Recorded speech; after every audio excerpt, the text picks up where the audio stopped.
السلام عليكم ورحمة الله وبركاته. أنا إيماني ودي قناتي يوميات تحدي المشاكل. برحب بكل المشتركين الجداد والمشتركين كمان القدام، وبقول لهم خدوا كده لفة في القناة لأن القناة متنوعة.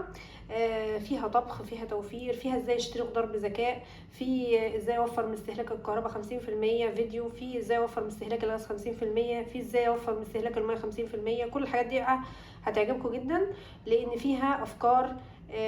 بعض الأفكار اللي جوه الفيديو جديدة بسبب ارتفاع الاسعار. طبعا الفيديوهات دي بقى هتعجبكم وحلوه جدا.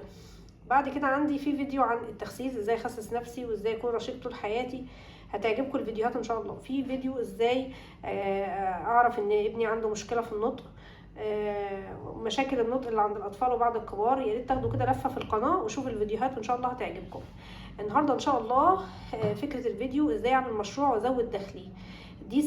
دي سلسله فيديوهات انا بداتها معاكم النهارده. يا ريت بقى تتابعوا القناه وتشتركوا في القناه، واللي يدخل يشترك علشان هقدم لكم افكار كتير جدا كل يوم.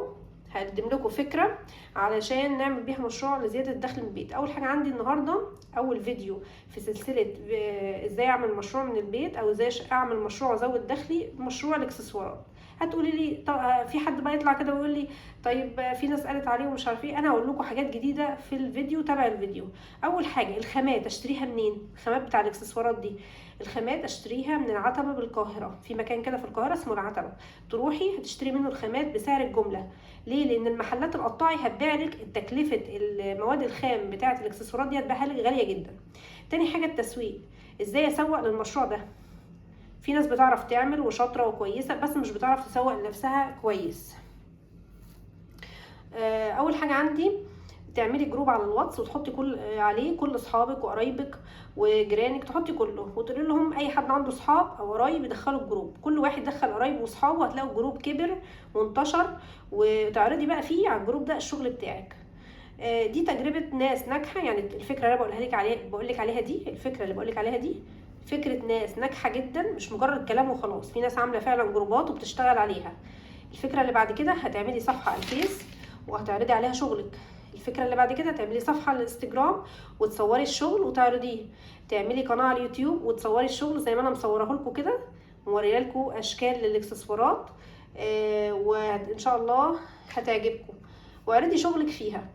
بالنسبه بقى الشغل اللي انت عملتيه ده هتسلميه ازاي او هتديه للعميل ازاي او للزبون اللي جايلك ده ازاي؟ عن طريق شركه شحن. شركة الشحن دي هي اللي هتسلمه لحد البيت الحاجات اللي هو عايزها. في طريقة تانية للتسويق، شوفي المكتبات اللي حواليكي في المنطقة، اعرضي عليهم الشغل بتاعك، تقولي لهم يعرضوا لك الشغل وهم ياخدوا جزء من المكسب. الجزء ده بقى ازاي؟ زي ما تتفقوا مع بعض عشان تتعرفي وتشتهري في المكان اللي انت فيه. ما تيأسيش لو قابلتي مكتبه قالت لك لا او مكتبتين، افضلي دوري ولفي كده وشوفي لحد ما تقابلي مكتبه توافق لك على الشغل ده، واعرضي فيها الشغل بتاعك بمبالغ اقل من المحلات التانية. ليه؟ عشان شغلك يتعرف وتشتهري والحاجات تتباع بسرعه. المشكله اللي بعد مشكله الناس بقى اللي مش بتعرف تسوق هي انها بتتكسف. في مشكله بقى تانية هكلمكم عليها، دي مشكله نفسيه. مشكله الناس بتتكسف او بتخاف. عايزه اقول لكم اللي بيتكسف او بيخاف دوت مش بينجح. ليه؟ لان النجاح بيحتاج قرار انك تاخديه وتنفذيه، ما يكونش مجرد فكره في دماغك. عندك الفكره وحطاها مجرد فكره، ما اشتغلتيش عليها ولا نفذتيها. ما تحطيش الفكره مجرد فكره كده في دماغك وتسيبيها، لا، لازم الفكره تتحط في التنفيذ او الفعل عشان تقدري تنجحي. يبقى اللي بيتكسف او بيخاف بيكون عايز يتعالج من حاجه اسمها اضطراب الخجل او الخوف. بعد كده هيقدر بقى ينجح. لما يتعالج يقدر ينجح ويزود دخله. كمان جزء من النجاح بيكون شجاعة وإقدام وتوكل على الله. لو انت ما عندكيش الصفات دي، الشجاعة والإقدام والتوكل على الله، يبقى ما عندكيش الصفات اللي تأهلك انك تنجحي. يبقى الموضوع مش موضوع فلوس او مشروع بس، لازم يكون عندك مجموعة صفات تأهلك ان انت تنجحي، زي الإقدام والشجاعة، وان انت ما تتكسفيش وما تخافيش. يبقى تعرضي شغلك في كذا منصة زي ما قلنا، الفيس واليوتيوب والانستجرام، وتعملي ممكن قناه على اليوتيوب، تعملي جروب على الواتس. كمان تعرضي شغلك وتقولي لاصحابك ولقرايبك ولجيرانك عشان الموضوع بينتشر وتعرفي تكسبي منه باذن الله.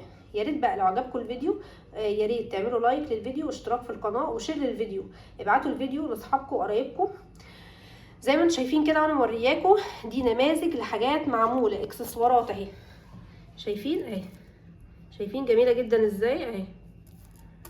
دي نموذج لحاجه هي معموله. الفراشه دي ممكن تتلزق مثلا على تيشيرت او بلوزه. ده نموذج اهو العقد معمول.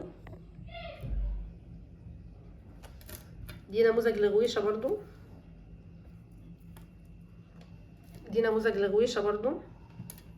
دي نموذج لغويشه. شايفين؟ دي بقى نماذج اللي انا بوريها لكم، دي الاكسسوارات. ده نموذج اهو لانسيال على شكل ورقه شجر. شايفين جميل ازاي؟ يا ريت بقى لو عجبكم الفيديو لايك واشتراك في القناه، وشكرا جدا ليكم، وشير للفيديو. ويا ريت لو عجبكم القناه تعملوا فيها اشتراك. والسلام عليكم ورحمه الله وبركاته.